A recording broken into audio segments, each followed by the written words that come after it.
40 palaspas, may mga ano pa, ribbons. Ito yung simbahan ng St. John the Baptist.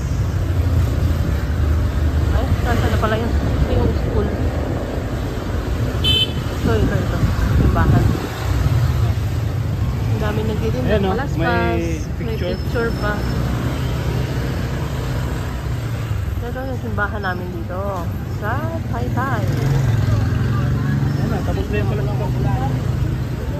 palaspas. Bukas ay palaspas day. Kaya ang daming palaspas. May papa. Palaspas.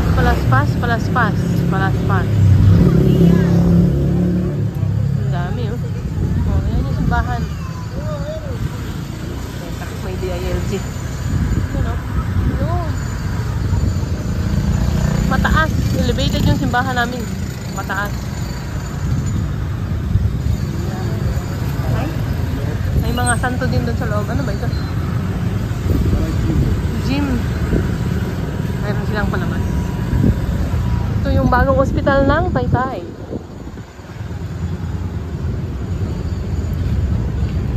Hindi na kami. Bye! Bye!